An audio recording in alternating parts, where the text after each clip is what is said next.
All right, I'm gonna start the music. This is meeting streaming.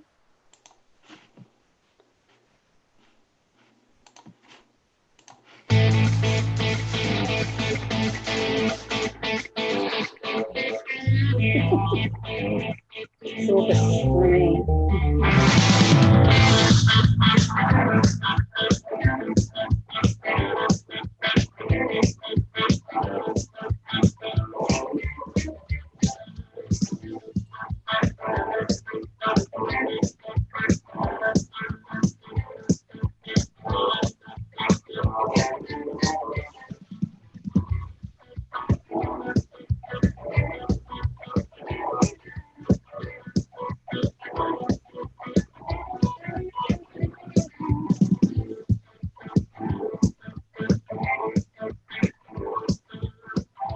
Yep, on there.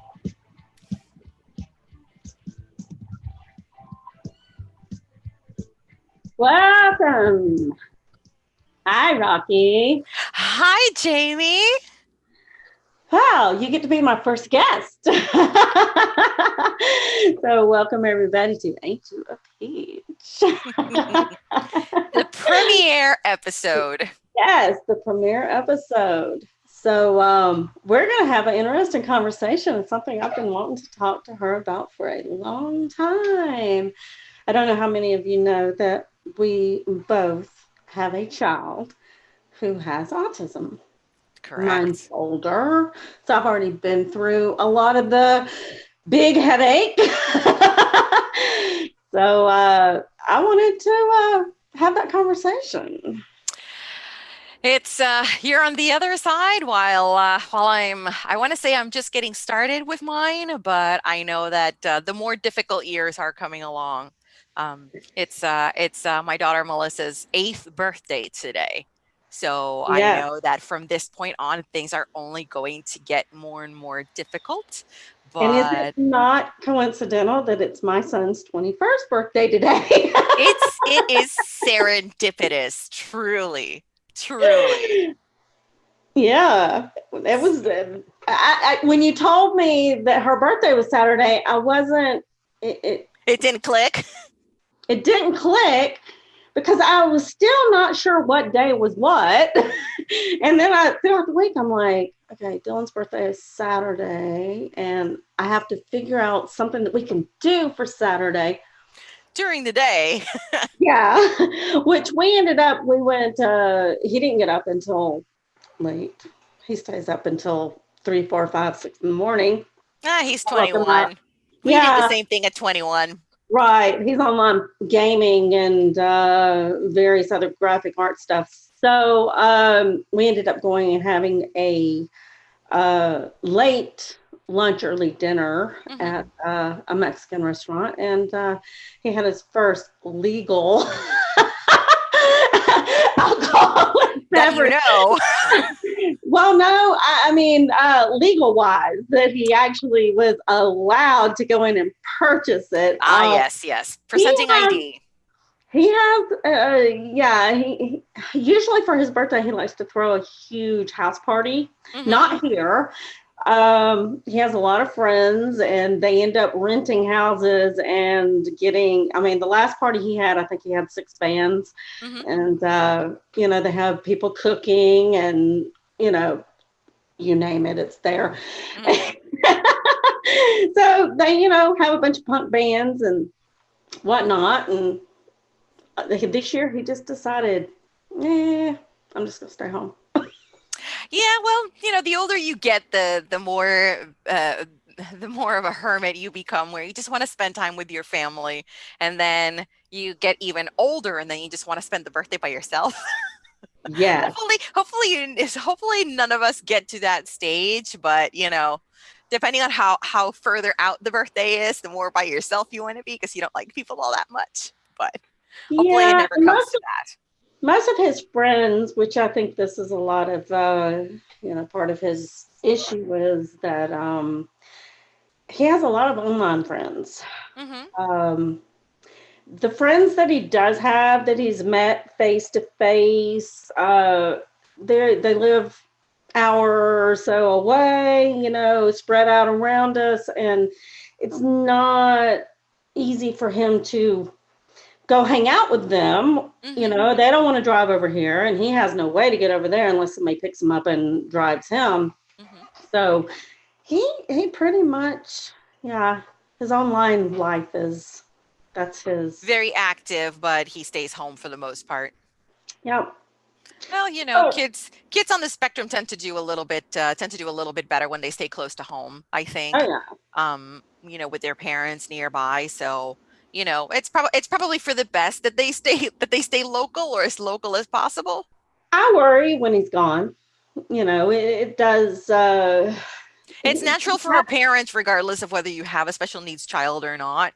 It's just that once we know that our child is special needs, we go on hyperdrive and hyper worry about our Yes. kids. I remember one time he went. It was in Atlanta. It was like on the other side of Atlanta. Someone was having a house party. Hmm. And I don't remember exactly what happened, but apparently he got a little too drunk. And I had to drive an hour, literally. I mean, I could have left him there and let him just like sober up or whatever, but I was like, I'm on my way. And I mean, it took me an hour to get there, and I'm gonna tell you, he had a bag and he was puking all the way home, and which is it's good in a way because it's like today when I had him, I said we Hmm. gotta have at least one drink together. Yes. He's not. He's had such a bad taste of it Hmm. that he's not into the drink. Sometimes it's a little difficult when you have like a drink for the first time, especially if you're not used to it. Hopefully he never really develops a taste for it. But I hope you never know. You never know. So scary. hopefully he makes judicious decisions wherever he I goes. don't know about that.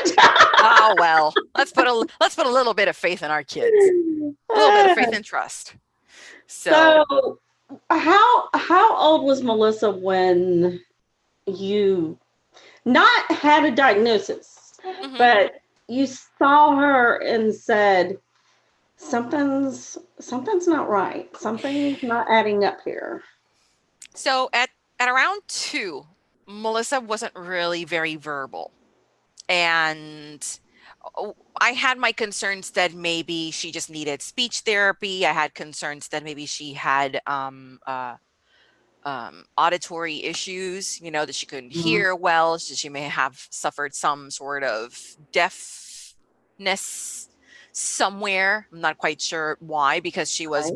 she was a not an unremarkable pregnancy. There was nothing out of the ordinary during my pregnancy.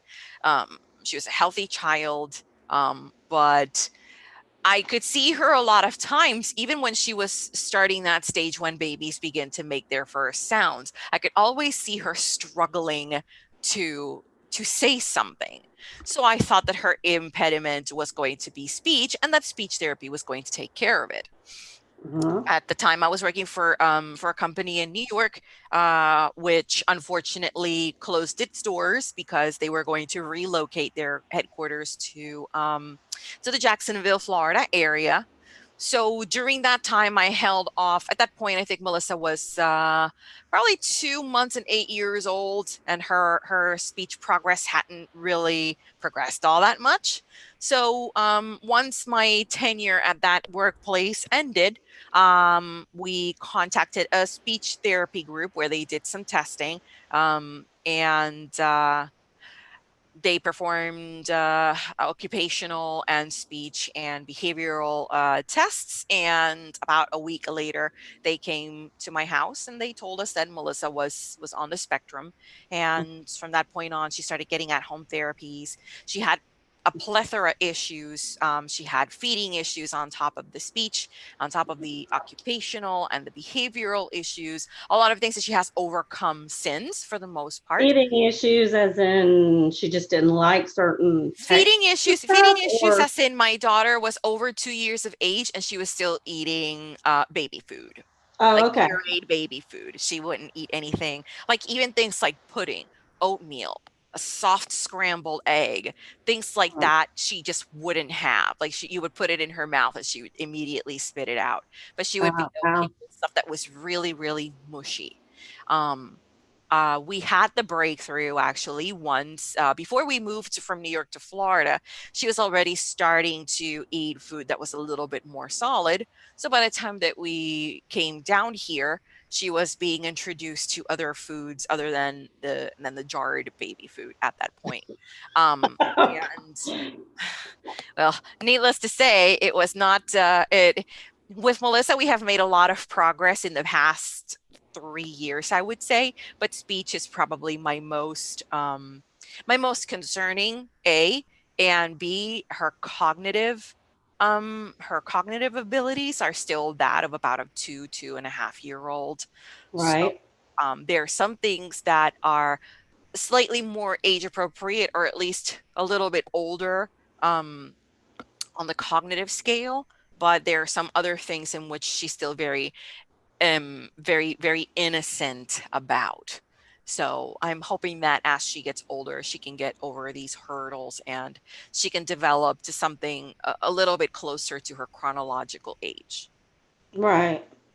So was she saying anything at the beginning? Other than mama and dada, that's basically where it stuck, which was my main concern. And like I said, I could see her struggling to talk. Like she was always like, ever had a thought in your head in which you just had it, you were going to say something and you have this look on your face like, oh, what was it that I was going to say?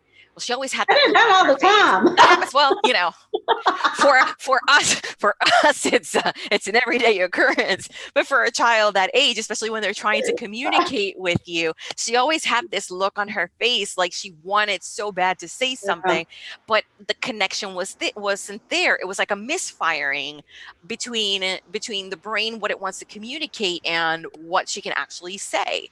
So it's taken us some time, and thanks to the patience and the hard work of the speech therapist teacher that she has at school, because she does go to school, regular school, she has made some progress. She communicates a little bit better now.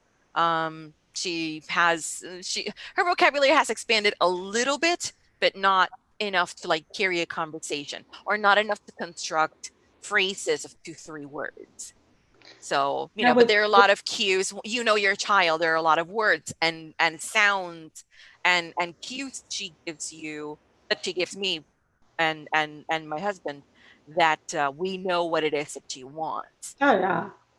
With Dylan, it was he.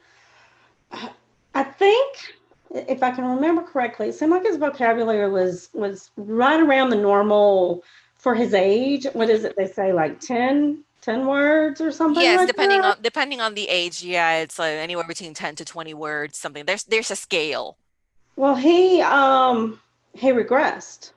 He went backwards, which is a and telltale sign. yeah, and if he wanted something to drink, he knew that drinks came out of the refrigerator, so he would like grab the thing and he would kick and scream, and I mean it Mhm. was tantrums anytime that he couldn't tell us what he wanted, and we even I still go through that, but now we encourage Melissa to at least say the word of what it is that she wants. mm, If she wants water, to say water. She wants juice, to say juice. yeah, I did once we realized what it was, because this was when he started regressing. This was before we had any testing done. Hmm. But then we started noticing things like he didn't cry. Pain. Pain was Hmm. not an issue for him. Um, I know I've told this story before, but he picked up a little. It was a little lead thing. Wasn't very big at all. Mm-hmm. He didn't pick it up high, but he picked it up high enough to get it over his toe, and then he dropped it. Yeah. And normally your nail doesn't turn immediately. It Yeah. takes a couple hours before you start getting that bruised look. Mm-hmm. It immediately his toenail turned black, and we sat there like most parents do with the wait a minute, you don't want to jump on it immediately. We sat there and we waited, and he literally just it was like nothing, like We sometimes have that issue with Melissa, and that she's non-reactionary when it comes to certain pain or discomfort stimuli. So we have a hard time determining whether there is anything wrong with her. Um, so it's important for me particularly to keep a close eye on her oh yeah. whenever there's something the matter. What I do know for a fact is that my daughter cannot stand the sight of blood. It freaked her out. Ooh. So that I do know. When she sees blood, she freaks. She Yeah. freaks out. When she lost her first tooth, this kid was Oh no. inconsolable. She didn't know what the heck was going on and what is this red thing on my skin. Oh It's yeah. okay, kiddo. It's gonna continue happening. I have a Which is feeling which is we. going to be a challenge when she hits puberty, Oh which is yeah. going Ooh. to be it's going to be a lot of fun, and it's going to take a lot of behavioral therapy to help Mhm. her along. Well, hopefully by then she'll be Hopefully at a by better then she would have place. made enough progress that she'll Yeah. understand things a little bit better. We never know. I knock on wood that everything turns out well, or at least that we continue seeing the improvements that we want her to. Yeah. But it's all a matter of having that plan of a couple of years. Like where do we want to go from here once she reaches Oh a yeah. age? We have to start introducing all of these life skills that she's going to have to learn to deal with. So it's going to be a challenge, but It takes time. I mean, looking at Dylan now and remembering how he was then, mhm, it's a big difference. I mean, like I said, with the pain issues, we had to teach him heat. Don't touch. mhm, mhm. What's the hot water, what's the cold water, Yes. various things like that. Mhm. But it took a lot of therapy. I mean, that child has been in every type of therapy that was known back then, which was Mhm. he did riding horses, he's Mhm. done occupational, speech, physical, and all through school had speech therapy. Yeah. Um, even when he was in elementary school, they his handwriting was so horrible that he had this keyboard, and it had Mhm. like I guess a disc thing in it. So he Mhm. just had to carry the keyboard, and just when they'd ask him questions, he would type it Yeah. in the thing, and then they would take the thing out and put it in their computer to upload everything. But It's funny because my daughter, as part of her speech therapy, she has an iPad provided by the school district and it runs 8Cat, which is a communications program, mhm, and it's a series of tiles. It changes for yes and no. I want to. And so you press I want to, and it'll give you an option of things to touch depending on what it is that you want to do. I want something to drink. I want something to mhm. eat. I want to certain activities. So it's a way of us kind of bridging that gap between Oh yeah, and communicating with us. And it's also supposed to be a way of encouraging her to learn what these words are, to learn what they mean, so that instead of depending and relying on the iPad to communicate with us, that she can oh yeah, repeat some of these phrases that the iPad says on her behalf. So it's one of those things that with Melissa, she gets distracted relatively easily. So she'll get on the device, and of course she has her own iPad in which she has her games and the programs and things she likes to play with. And sometimes she'll go into her ACAT iPad and she wants to just press buttons all willy nilly, and she thinks it's hysterical. But as she still needs to be disciplined. She still needs to be told, no, this is not for playing. This is not a game. Do you need anything? We kind of follow it up with her to make sure that she's not. trying to use it to communicate with us while getting distracted by the fact that she has this thing in her hand. Yes. So that's always a challenge. So Yeah, it's a challenge. It's it's worth it in the end because I honestly think that if we hadn't have been lucky enough to get into the program that we did at a young, I mean, this child has been going to school literally, he was still in diapers. He was 2.5, I believe, when they mhm, put him in public school. It was a special program that mhm, was to get him ready for school, mhm, to get him, to try and at least get him to a point where he could function at mhm, school. I mean, he was special ed the whole time he was in elementary school, mhm. but if it wasn't for all that, I honestly, I don't know where that child would be right now. And he's very intelligent. Yeah, Sometimes more intelligent than I. it's for us parents in the autism spectrum community. So we really do become advocates for our own children. So it's one of those things that so I saw this bracelet online, and I ended up buying it because truer words weren't spoken, and it says, you were given this life because you are strong enough to live it. And Yeah. if there's anything that I have learned about my daughter since her diagnosis is that I can do this. And not Oh only yeah. can I do this, I can do this for me and I can do this for her because I have to be there for her for the rest of my life and for the rest of her life. So you learn to advocate for your child. You learn to do what's best for them despite what other people may tell you. Even challenge sometimes the teachers that they have. I've had to have that conversation with my daughter's teacher currently because she wants to push Melissa towards boundaries that Melissa has never really gone to. And I understand what it is that she's trying to do. But at the same time, it's like you have to understand that Melissa isn't necessarily going to accept this. She adjusts, as she does. You have to do it little by little. You can't just push her onto the middle of the pool and expect her to swim. You have to teach her how to doggy paddle first. I know that one of the issues that I kind of ran into, um, first I ran into it with the therapist, is, and I don't know if it's changed now because I mean, I haven't had to deal with it for so long, but back then, there wasn't really, I guess, a whole lot of understanding about autism, Mm-hmm.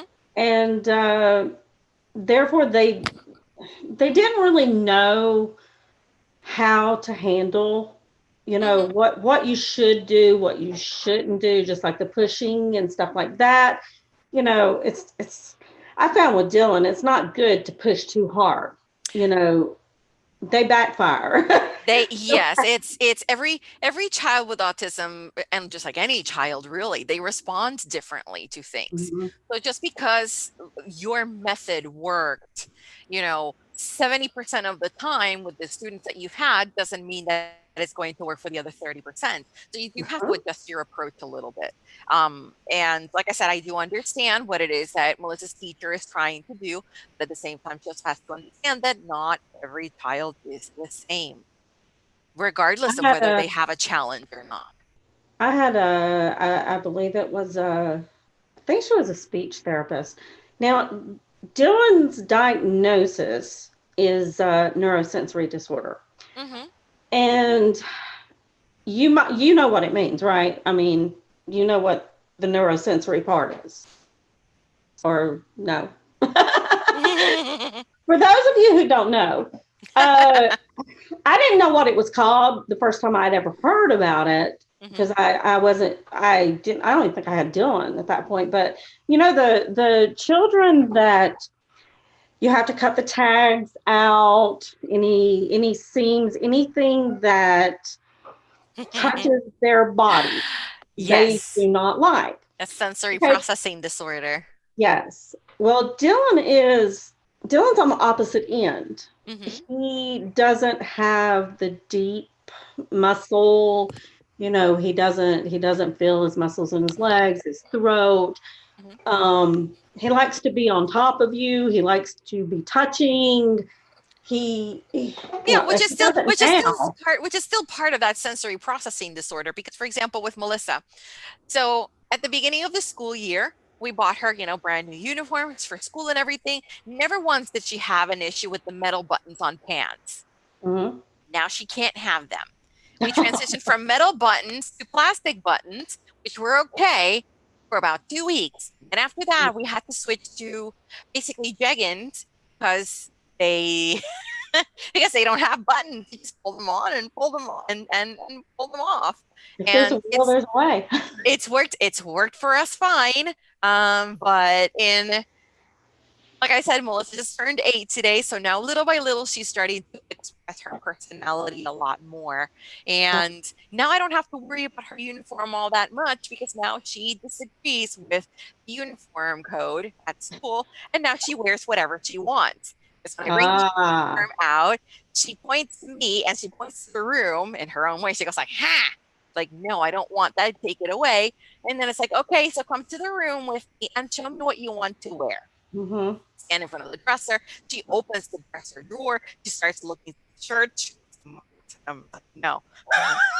And she literally goes to the dresser drawer looking for what she wants to wear. And it is the cutest thing ever. But at the same time, it's like, it's 6:30 in the morning. I have to go. You have to be dressed for school. Please pick something. Well, with this speech therapist, the fact that Dylan, like, you would be sitting on the couch with him, and he's little, he's only like 2.5 ish, Mm-hmm. and he likes to throw a leg over your lap, or and be right up on you, and touching, Mm-hmm. maybe touching your hand, or something like that, and it bothered her. Mm-hmm. So I literally had to fire her and get a new therapist because, you know, that's one of That's his issues. You got to deal with it, woman. That's we had to do that actually when Melissa was getting at home therapies in New York. She had a therapist once that Melissa didn't really like the approach that she had. So we went to the therapy group and we said, "Listen, we've had this on for 2 weeks. She's great, but Melissa is not taking to her. While she's Yeah. great with everybody else, this particular person, it's like, I don't know if it's time of day. I don't know if it is this woman's personality. I don't know if, again, Melissa's being pushed to do something that she doesn't want to do. But all the other ones have different approaches to doing the same thing, and that seems to be working. So we had to switch therapists out. And that's just what happens. It's part of the process. I think they have something that we don't have in the sense of reading people a little better. You know what I mean? Kind of mannerisms, and Hmm. I don't know, maybe tones of their voices, or various things like that Yes. they're just like, no. Just overall demeanor, because how we can tell sometimes the vibes that a person gives off when you talk to them. I'm Hmm. pretty sure that, because with any disability, where you're lacking in one sense, you make it up in other areas. I do think that kids with autism tend to have these other skills that are otherwise lacking in everybody else, while they are lacking on some of the more fundamental skills like speech and communication and so on and so forth. So today was a very interesting day. And You I went was to Disney, right? Yes, yes, that's I'm still wearing my Disney garb today. I don't have my ears because I had to put them away. Um, so Melissa loves Epcot. That's her favorite park. It has the aquarium there and it has a splash pad. It was a little on the cool side today, but just tantamount to the story. Um, so the first thing that we did is that we went to the Finding Nemo ride, which is it is a necessary stop for us to make. So we get on the ride. We finish the ride. It ends up in the aquarium. Get a really great time. They have a couple of new sea creatures in the aquarium. So she was fascinated by them. And we were there for about 15, 20 minutes. And then after that, the obvious place where we need to go afterwards is splash pad. So, as I said, because the temperature in Florida today was a little bit on the cool side. Uh, What on was it? on what's that? What was it? I think it was in the low 60s. I'm I'm not gonna. jealous. I would have to look it up in the weather app, but in the Orlando area, it was a little on the cool. It was on the Hey, cool side in the morning, cool breeze all day. I lived Um, in Miami, well, not Miami, but right above Miami at one point for like 3 years. And oh my gosh, once I assimilated to the weather there, it was a nightmare when it would get to a certain degrees. I'm like, no way, I would go outside barefooted at 30 degrees at home. And now down here, I'm there are freezing. people walking around in coats, and I'm like, you fools, you fools. Anyway, so Disney has this habit where I guess when the temperature is too cool outside, they won't turn the splash pad on. And this is an interactive splash pad where depending on where you're standing, the water will come up, the water will go away, and Right. it is one of Melissa's favorite spots. But so happens that the splash pad wasn't on today. Oh no. And my daughter would have none of it. And so she grabs Daddy by the hand and takes him to the middle of the splash pad and points and says, "Ha!" Which is like, fix it. Her way of saying fix it.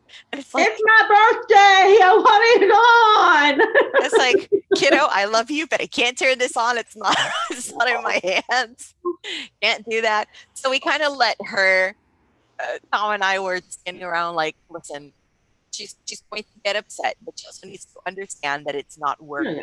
If we stay here long enough and she sees that no water is going to come out from the grounds and activate the splash pad, she's going to know that something's off. So let's stay here for an extra 10, 15 minutes, watching her, and she'll come to the realization that nothing's happening and we can move on to other parts of the park. And it kind of worked out in our favor because we ended up being joined by the brother-in-law and sister-in-law and nephew. Um, which is great because it kind of serves as a distraction for us grown-ups too. And we can kind of divide our time with Melissa because she's a birthday girl and everybody wants to spend time with her. But that doesn't mean that my daughter didn't want to go back to the splash pad to see if the water was working. So a Well, couple of times we had to go back to the splash what is pad. it? Maybe one more Going. month and it'll start warming up a little longer. Maybe you can just Well, today was a particularly chilly day, and from what I understand, I think the next couple of days are going to be a little on the cooler side. But I'm pretty sure that by Tuesday, maybe Wednesday, everything will go back to normal. Um, so it's one of those things that as the Indian amusement park that it is, they take care of these things, they control these things, and there's nothing you can do about it. For any other child, they would have seen that this isn't working, and they would have carried on with their day. For my daughter, it's a big issue because it is one of her favorite things to do when we go there.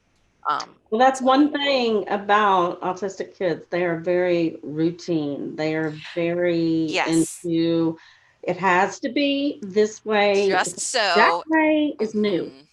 Exactly. And this is the third time that we have gone to Epcot where we leave. She has a meltdown because she wants to go back to Nemo ride and watch the fish again, which is a bit of a pain because we can reserve fast passes once for certain rides, and once you lose that ability, you have to be in standby line, or it can sometimes be 10 minutes, which is great. 10 minutes is an acceptable time for a child with autism to wait. But then when you have 30-minute lines, something that you don't really want to do again, she That's again where doesn't your understand that distraction. you have to wait, and You have to we have really good distraction moves, to yes, yes, and I can tell my husband, quick, run to the exit, here are the car yeah. keys, let me return the stroller, because that's the thing. My daughter, she hasn't been encouraged to walk. Oh no. all that much. So we end up renting a double stroller from Disney, which is $31. But hey, it's $31 for the whole day, so it doesn't matter which park you go to. Just your receipt, you'll use the True. stroller. Um, so while I try and tell my husband, go take her to the exit, please get in Right. the car, meet me by the entrance of the park. While I return this, that's not what ends up happening. And then I end up with an even bigger meltdown on my hands, which is great, screaming all the way to the car. At least thankfully it just becomes a matter of, it's a child throwing a temper tantrum because you're leaving the happiest place on earth and you really blame them, I'd be crying too. But It since happens. I know that I have to go back home at some point, she doesn't understand that it's time to go home. She'll get there.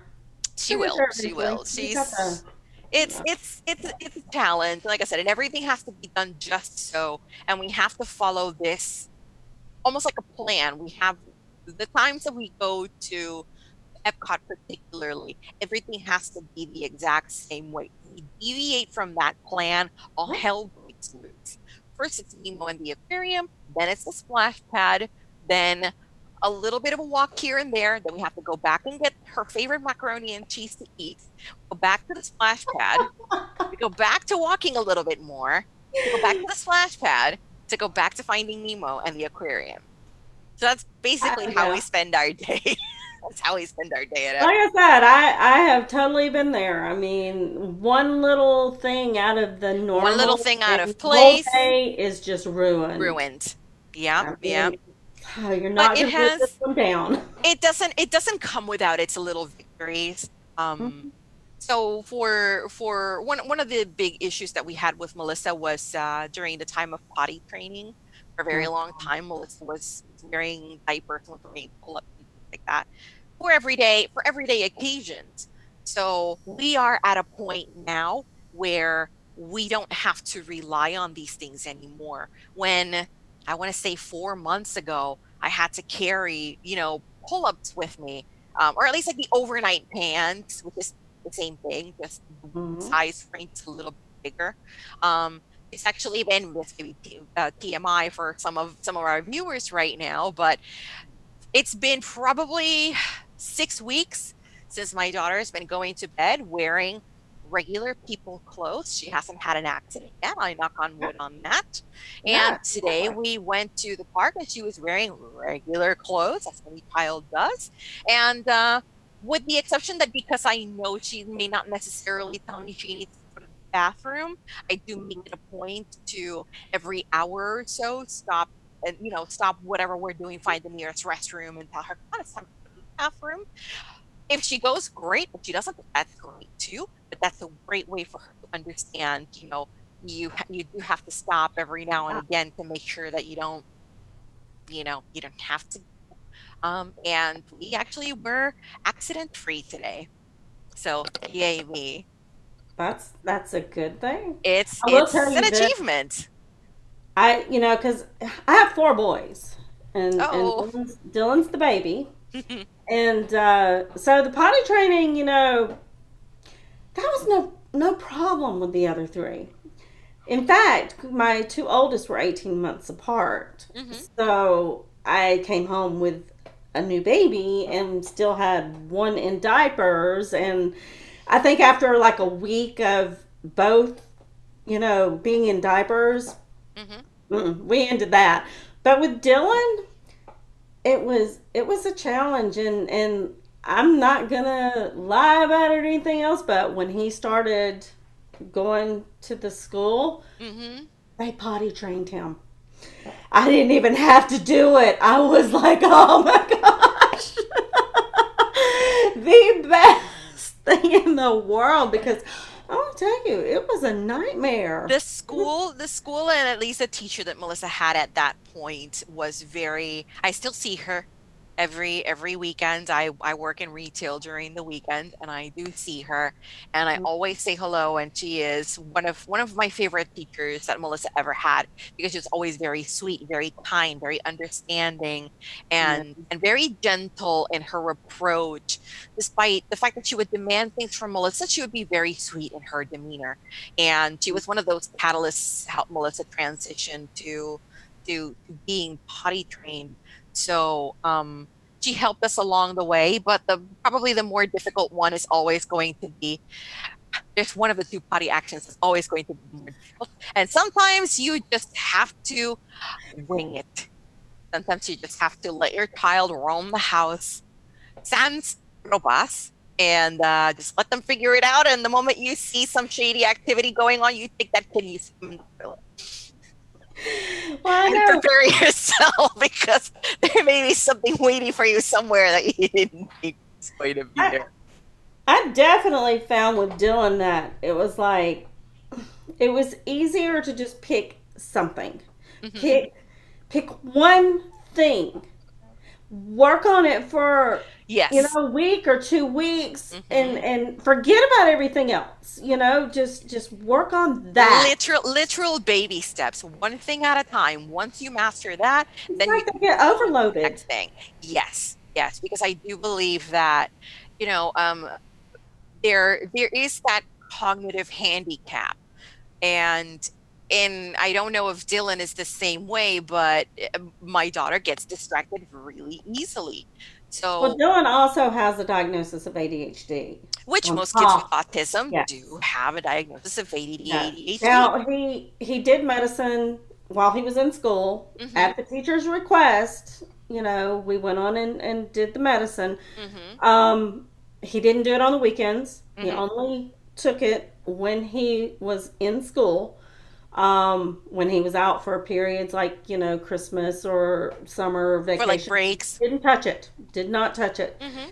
Um, but since even in high school, when he decided to go back to school to high school instead of being homeschooled, Mm-hmm. um, because I homeschooled him from elementary, like when he went into middle.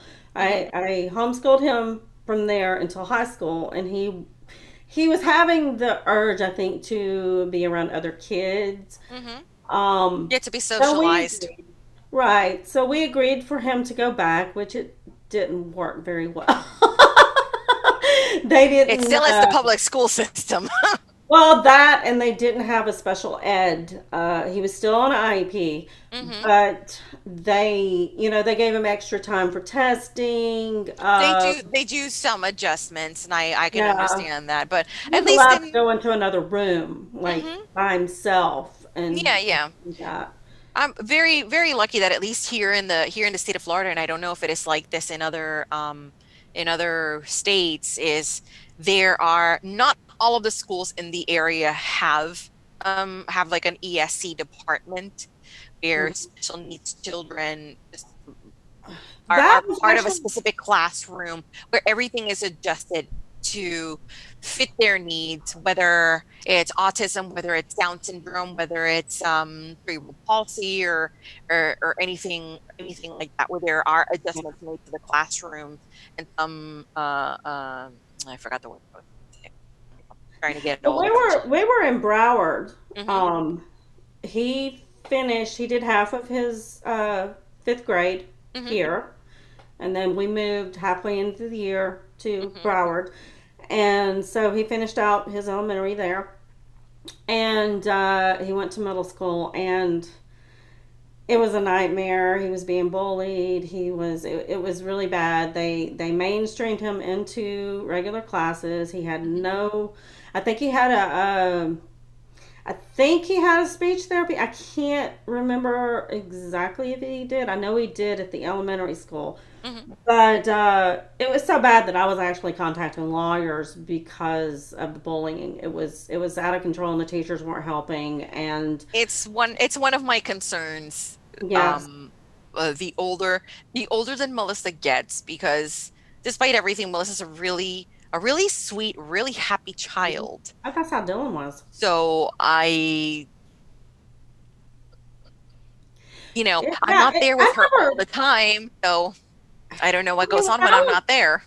when I was little, bullying was it was stupid. It wasn't like it is now, and that's what scares me. Yes. And I mean, these kids were, pardon my French, people. I found this out from the principal when he finally took Dylan into his office and had a conversation with him alone about it. Hmm. They were doing this thing called teabagging, Oh, where they two guys hold you and the other basically, you know, um, let's leave it at at that that. People point, people have an idea of what it is that you're just talking about. I even had during the parent teacher conference had one of the teachers say that she feared for my child.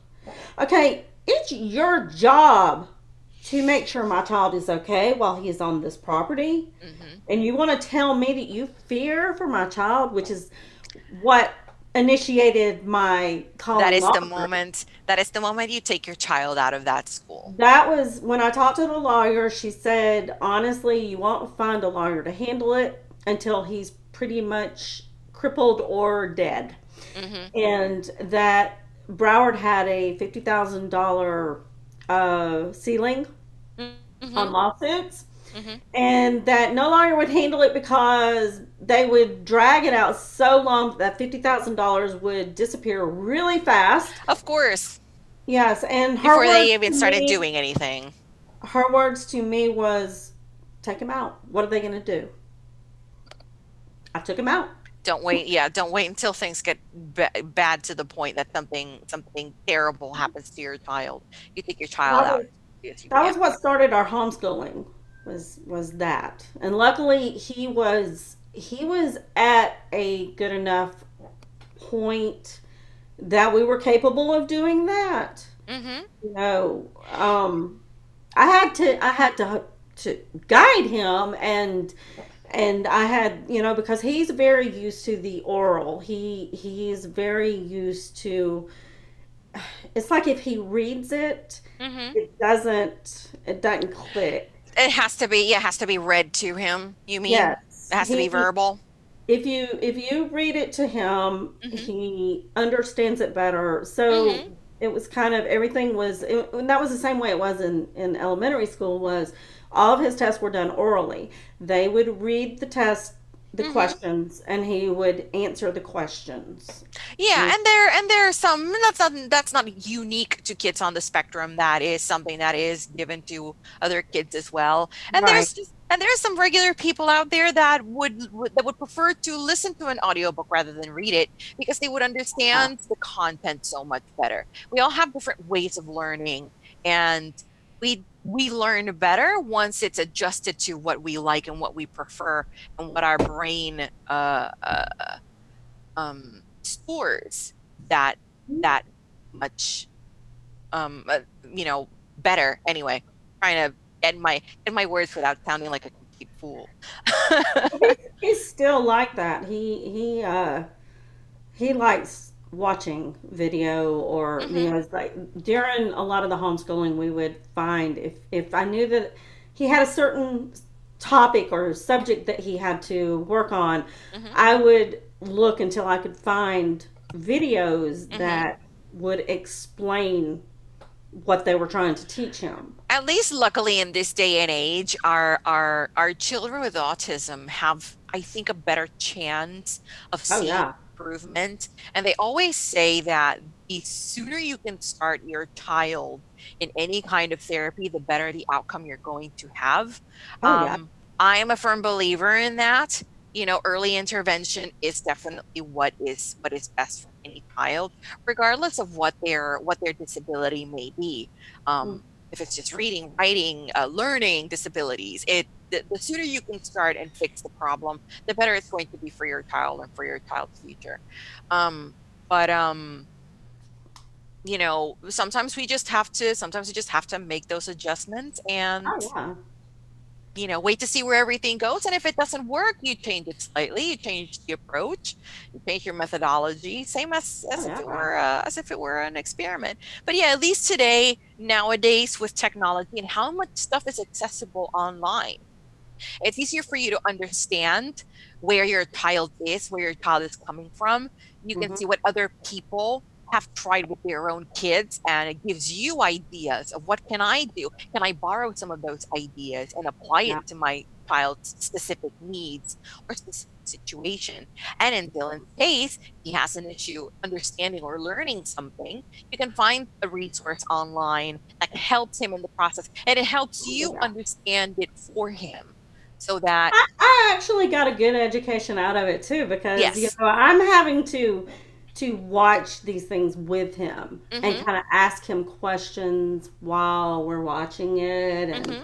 and then help him with the testing, ask him the question so that he understood what the question was. Mm-hmm. And but yeah, I thoroughly believe, I mean, like I said, this was 19 years ago when we actually started Mm-hmm. his, and it was still a lot in the learning stages. A lot Mm-hmm. of people didn't quite understand what exactly this was. And it And still is. It still is. We well, still yeah, don't it know. still We is. don't know I all think a that lot much of about what it doors have is. opened. A lot of doors have opened since then. And Yes.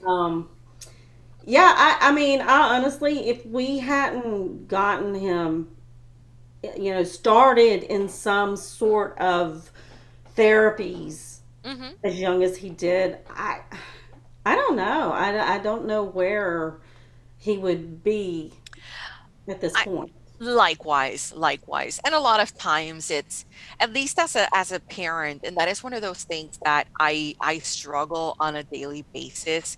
It is, as a parent, you want what's best for your child, but you also see your future in your child. Um, Hmm. and one of the realizations that I come to that probably hurts the most is the fact that Melissa can make some progress in her life, but there are some things that she's never going to come to understand. Um, that Hmm. that people like you and me have that ability to understand and to learn of. She's not going to have that opportunity, and it makes me sad for her because as a parent, you want what's best for your child. And autism is one of those things that in a way it kind of takes it away from you. You Hmm. know, that opportunity to give your child the very best. But at the same time, you're able to give your child the very best just in a different way. Just make things easier for them. Be there for them 110%. Make make sure that their life is the best life that they can have, even if it's not the life that you would want for your child. Oh yeah.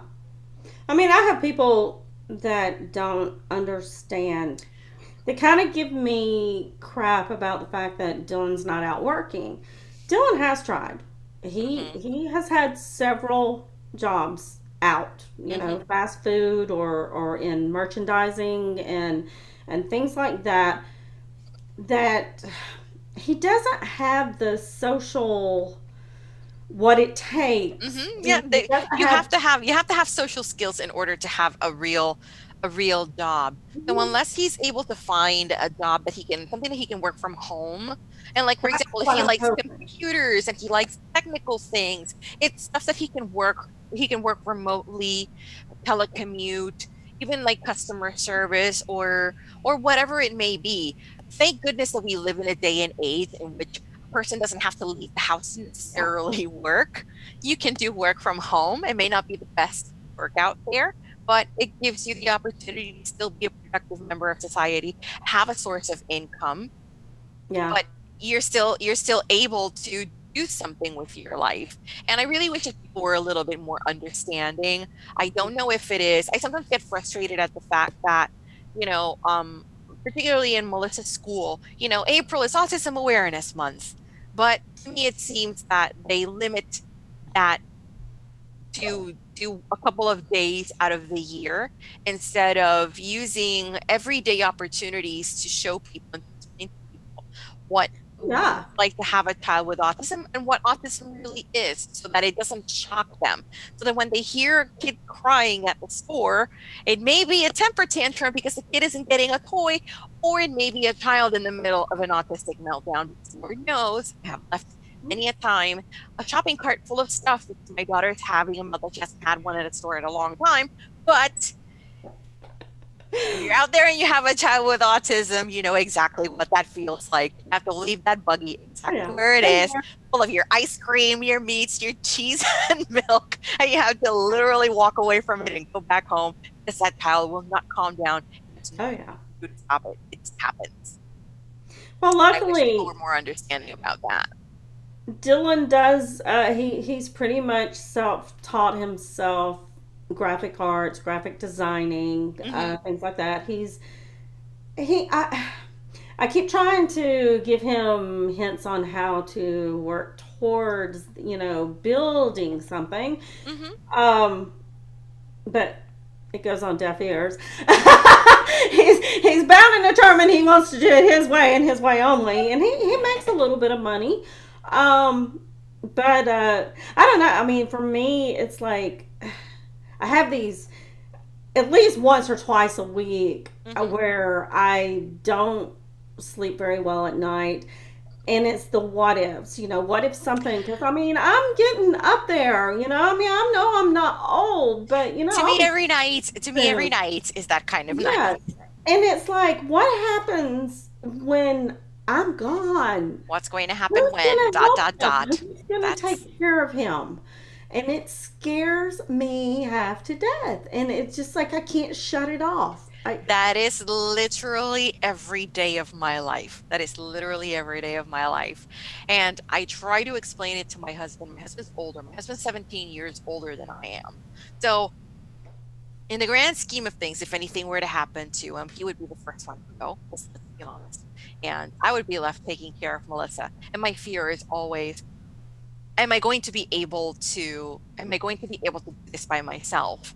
Yeah. Um, you know, during the period in which your child is diagnosed with autism, you'll have family and you'll have friends who say, "Oh, we'll be there for you. We'll be your support system."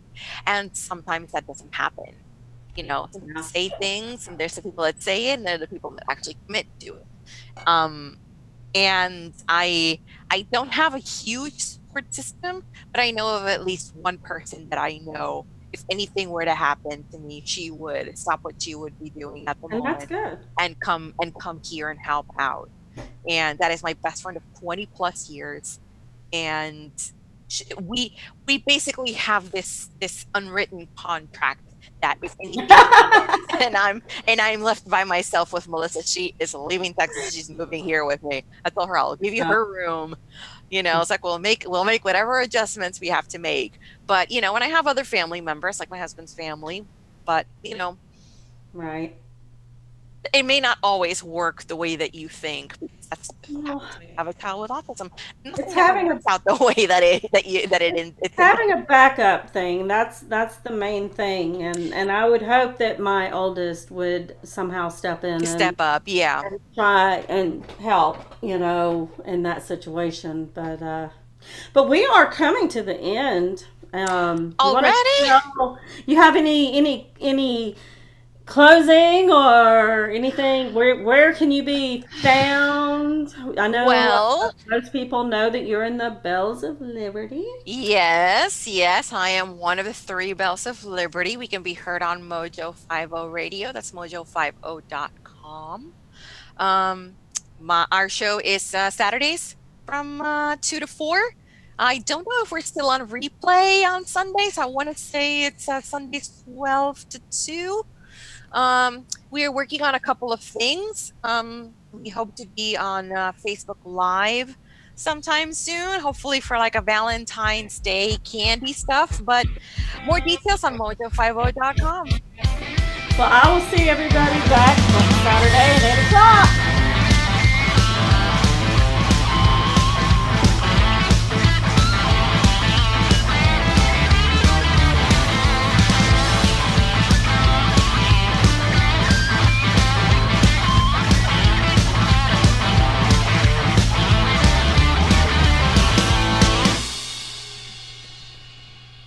It's great bumper music. I I'm digging that. totally forgot to, darn it. We're still on YouTube. Hi, guys and girls.